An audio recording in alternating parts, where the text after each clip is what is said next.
மறைந்த முதலமைச்சர் எம்ஜிஆரின் பிறந்தநாளை ஒட்டி அரசு சார்பில் அமைச்சர்கள் மரியாதை செலுத்தினர். எம்ஜிஆரின் 108வது பிறந்தநாள் விழா இன்று கொண்டாடப்படுகிறது. இதையொட்டி சென்னை கிண்டி எம்ஜிஆர் பல்கலைக்கழகத்தில் உள்ள எம்ஜிஆரின் சிலைக்கு அரசு சார்பில் அமைச்சர்கள் சேகர்பாபு, ரகுபதி உள்ளிட்டோர் மலர் தூவி மரியாதை செலுத்தினர்.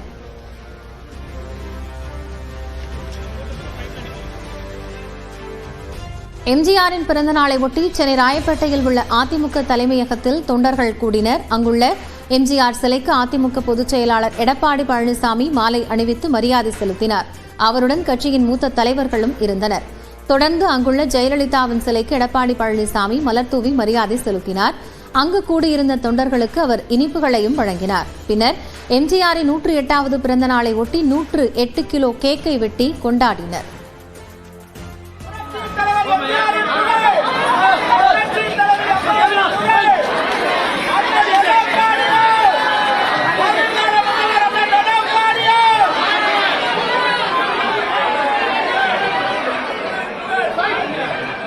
தொடர்ந்து அன்னதான நிகழ்ச்சியை எடப்பாடி பழனிசாமி தொடங்கி வைத்தார்.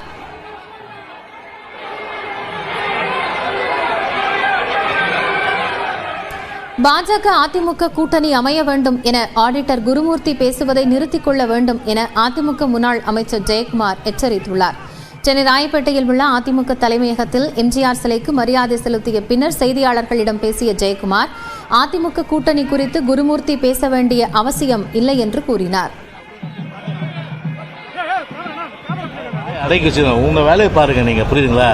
அதனால் ஒரு முடிவு கட்சியால் எடுக்கப்பட்ட முடிவு. அந்த முடிவு பார்த்தோன்னா ஒரு எந்த நிலையிலும் சரி, சட்டமன்ற தேர்தல் வருங்காலத்தில் கூட பிஜேபியோட கூட்டணி இல்லைன்ற ஒரு முடிவுக்கு கட்சி வந்துட்ட பிறகு திருப்பி என்ன இவர் பேசுறது? இவர் பேச வேண்டிய அவசியமே கிடையாது. அதில் குருமூர்த்தி வாயை மூடினது நல்லது, இல்லைன்னா வாங்கி கட்டிக்கொள்ள வேணாம்னு நான் கேட்டுக்கிறேன். பிரதமர் மோடி உள்ளிட்ட பாஜகவினர் எம்ஜிஆரை புகழ்ந்திருப்பதை அரசியலுக்கு அப்பாற்பட்டு பார்க்க வேண்டும் என அதிமுக துணை பொதுச் செயலாளர் KP முனுசாமி தெரிவித்துள்ளார். புரட்சித் தலைவர் எம்ஜிஆருடைய பிறந்த இந்த நல்நாளில் அரசியலுக்கு அப்பாற்பட்டு சிந்தியுங்கள். ஒரு நல்ல தலைவரை நாம் மனதார ஒரு பிரதம அமைச்சர் வாழ்த்திருக்கிறார். அதை நீங்கள் பாராட்டுங்கள். புரட்சித் தலைவர் தான் ஏழைகளுக்கு உதவக்கூடிய வழிகாட்டியாக திகழ்ந்த ஒரு இந்திய தலைவர். அதனால் ஏழைகளை நேசிக்கக்கூடிய எந்த தலைவரும் புரட்சித் தலைவரை முன்மாதிரியாக எடுத்துக் கொள்வார்கள். எம்ஜிஆரின் பிறந்த நாளில் அவருக்கு மரியாதை செலுத்துவதாக பிரதமர் நரேந்திர மோடி தெரிவித்துள்ளார்.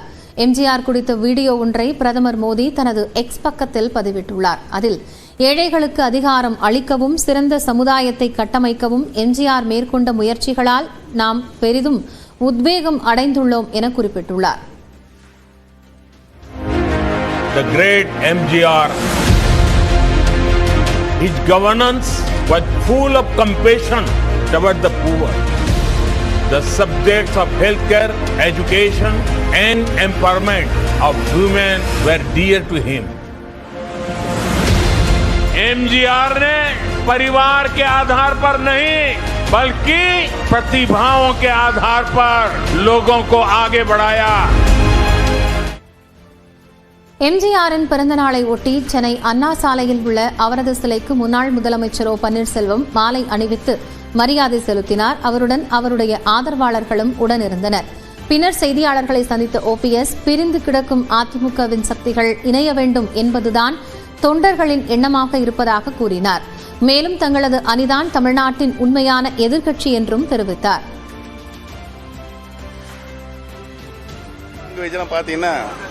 உலகத்திலேயே எங்குமில்லாத கூட்டணியாக ஆளுங்கட்சியும் எதிர்க்கட்சியும் ஒன்றாக இணைந்திருக்கிறது. அதுதான் இன்றைக்கு நாட்டு மக்களுடைய வாக்காக, பேச்சாக அனைத்து மன்றங்களிலும் சென்று கொண்டிருக்கிறது என்பதனையும் ஒரு முதலமைச்சர் எதிர்க்கட்சி தலைவர் பார்த்து ஹலோ ஹலோ சுகமா என்று கேட்கிறார். ஆமா, நீங்களும் நலமா என்று அவர் சொல்லுகிறார். இப்படித்தான் போய்கொண்டிருக்கிறது சட்டமன்ற நிகழ்ச்சி. கூத்தாடி என்ற கூற்றை சுக்குநூறாக உடைத்து தமிழ்நாட்டு அரசியல் வரலாற்றின் மையம் ஆனவர் எம்ஜிஆர் என தமிழக வெற்றிக் கழக தலைவர் விஜய் தெரிவித்துள்ளார். எம்ஜிஆரின் பிறந்தநாளை ஒட்டி எக்ஸ் பக்கத்தில் பதிவிட்டுள்ள விஜய், அளவற்ற வறுமையை தாண்டியவர் என்றும் அசைக்க முடியாத வெற்றியாளர் என்றும் குறிப்பிட்டுள்ளார். எம்ஜிஆரே தமிழ்நாட்டு அரசியலின் அதிசயம் என்றும் விஜய் புகழ்ந்துள்ளார். இறந்தும் வாழும் புரட்சித் தலைவருக்கு பிறந்தநாள் வணக்கம் என விஜய் பதிவிட்டுள்ளார்.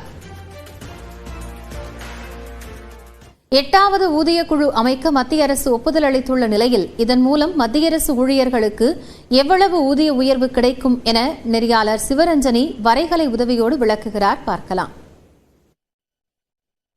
பொதுவாகவே அரசு பணி பாதுகாப்பான பணி என்கிற எண்ணம் இந்திய மக்களுக்கு இருக்கு. அதனாலதான் அரசு பணிக்கான போட்டித் தேர்வுகளை லட்சக்கணக்கானோர் எதிர்கொள்றாங்க அப்படின்னு சொல்லலாம். அந்த வகையில மத்திய அரசு ஊழியர்களுக்கான ஊதியம் 186% அளவுக்கு உயர இருக்கிறது அப்படின்ற செய்தி இப்போ கவனத்தை ஈர்த்திருக்குன்னு நாம குறிப்பிடலாம். அந்த வகையில மத்திய அரசு பணியாளர்களுக்கான ஊதிய உயர்வு எந்த அளவுல இருக்கணும் அப்படின்றத நிர்ணயிப்பதற்கான குழு 10 ஆண்டுகளுக்கு ஒரு முறை அமைக்கப்படும். இது சட்டம் அப்படின்றது ஒண்ணு கிடையாது. ஆனாலும் 10 ஆண்டுகளுக்கு ஒரு முறை அந்த குழு அமைக்கப்படும். இப்ப 7வது ஊதிய குழு தான் பணியில இருக்காங்க.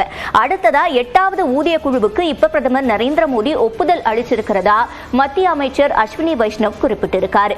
இந்த 8வது ஊதிய குழுவை பொறுத்த வரைக்கும் இப்ப இருக்கக்கூடிய பணவீக்கம், அதே மாதிரி பொருளாதார சூழல், இதையெல்லாம் கணக்கிட்டு மத்திய அரசு பணியாளர்களுக்கு எந்த அளவுக்கு ஊதிய உயர்வு கொடுக்கலாம் அப்படின்றத நிர்ணயிப்பாங்க. அது தவிர மற்றபடி இருக்கக்கூடிய பிற சலுகைகளையும் அந்த இன்ஃப்ளேஷன், அதே மாதிரி பொருளாதார சூழல் குறித்து அவங்க முடிவெடுப்பாங்க. அந்த வகையில் இதுக்கு முன்னாடி இருந்த 7வது குழு 2014ஆம் ஆண்டு இது தொடர்பான முடிவுகள் எடுத்தாங்க. அப்போ இந்த ஃபிட்மென்ட் ஃபேக்டர் அப்படின்னு சொல்லக்கூடிய 2.57 அப்படின்ற வகையில ஊதிய உயர்வு கொடுக்கப்பட்டுச்சு. அதாவது 2.57 மடங்கு ஊதியம் அதிகரிக்கும். அந்த வகையில அடிப்படை ஊதியம் என்பது அப்போது 7,000 இருந்து 18,000 அதிகரிச்சு கொடுக்கப்பட்டுச்சு. அப்போ இப்ப இருக்கக்கூடிய குறைந்தபட்ச ஊதியம் அப்படின்றது 18,000. இது இப்ப இருக்கக்கூடிய பரிந்துரையில 2.86 அப்படின்ற அளவுல அதிகரிக்கும்னு சொல்லியிருக்காங்க. இது இன்னும் உறுதிப்படுத்தப்படல. இது ஒரு சஜஷனா தான் முன்வைக்கப்பட்டிருக்குன்னு சொல்லியிருக்காங்க. அந்த வகையில பார்க்கும்போது குறைந்தபட்ச அடிப்படை ஊதியம் 18,000 இருந்து 51,000 அதிகரிக்கிறதுக்கான வாய்ப்புகள் இருக்கிறதா சொல்லப்படுது. இது அடிப்படை லெவல்ல இருக்கிறவங்களுக்கு மட்டும்தான். ஒவ்வொரு லெவல்ல இருக்கிறவங்களுக்கும் ஊதியம் அப்படின்றது மாறுபடும். உதாரணத்துக்கு நீங்க 40,000 சம்பளம் வாங்குறீங்க அப்படின்னா 2.5 தான் ஃபிட்மென்ட் ஃபேக்டர் அப்படின்னு இருக்கும்போது 2.5 மடங்கு அது உயர்வு பெறும். அந்த வகையில 1 லட்சம் ரூபாயாக உங்களுடைய ஊதியம் உயர்வு பெறும். அதே மாதிரி வேறு என்னென்ன சலுகைகள் இந்த முறை கொடுக்க இருக்காங்க அப்படின்னு நம்ம பார்த்தோம்னா, பணியில இருக்கக்கூடிய ஊழியர்களுக்கு மட்டும் இல்ல, ஓய்வூதியம் பெறுபவர்களுக்கும் உயர்வு இருக்கும் அப்படின்னு எதிர்பார்க்கப்படுது. குறிப்பா சொல்லணும்னா 25,740 ரூபாயாக இந்த ஓய்வூதியம் அதிகரிக்கப்படும். அதாவது கிட்டத்தட்ட 30% அளவுக்கு இருக்கும்னு சொல்லப்படுது. அதே மாதிரி இபிஎஃப்னு சொல்லக்கூடிய அந்த சலுகையும் உயர்த்தப்படும்னு எதிர்பார்க்கப்படுது. இது தவிர டியர்னஸ் அலவன்ஸ் சொல்லுவாங்க. இது 70% அளவுக்கு உயர்வு காண இருக்கும் அப்படின்னு சொல்லப்படுது. இதனால எத்தனை பேர் பயனடைய இருக்காங்க அப்படின்னு நம்ம பார்த்தோம்னா, தற்போது பணியில இருக்கக்கூடிய மத்திய அரசு ஊழியர்கள் 49 லட்சம் பேர், அதே மாதிரி ஓய்வூதியம் பெறுவோர் 65 லட்சம் பேர் இதன் மூலமா பயனடைய இருக்காங்க.